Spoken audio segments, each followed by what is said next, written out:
Well, if you did make it out to the theater this weekend, Matt Pert, he's got you covered. That's right. In today's Monday Movie Musings, he's sharing his thoughts on The Beach Bum. Welcome to another Monday. As you can see, I straggled back to my old stomping ground, so I'm feeling pretty good today. Even though it fell well below expectations, Dumbo was flying high and took the top spot at the box office. I decided to stay away because I think these Disney live-action remakes just slowly kill a little bit of my childhood as they come out.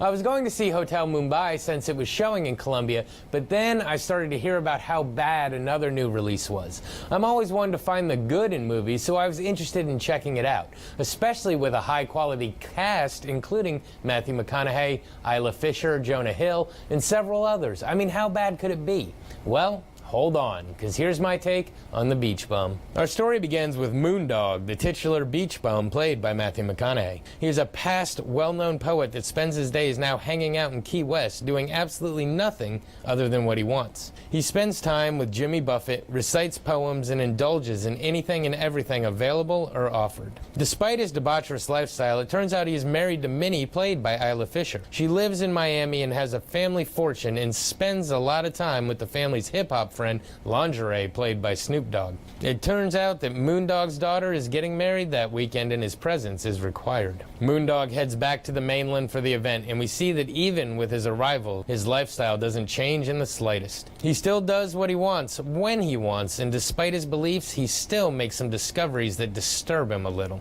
Moondog suddenly finds himself in the situation that he has to write, finish, and publish a novel, or else he is going to be cut off from the family's pipeline of cash. As the movie progresses, we see Moondog trying to write this work, all the while having life get in the way. Some of his actions lead to legal trouble, which leads to a short-lived stint in rehab where he just meets new characters to include in his journey. We as the audience almost become exhausted watching this character's actions again and again, but in his own words, you can never bet against a Moondog. We wait to see exactly where his travels are going to lead him and wonder if he can possibly come out on top, but knowing that he isn't going to care either way. So, what to say about this one? Well, I challenged myself to find something good, and there are flickers of it here and there, but for the most part, you are just too worn out watching this movie to even care.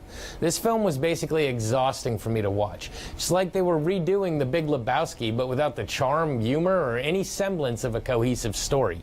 You've heard of gratuitous nudity or violence? This whole movie is gratuitous.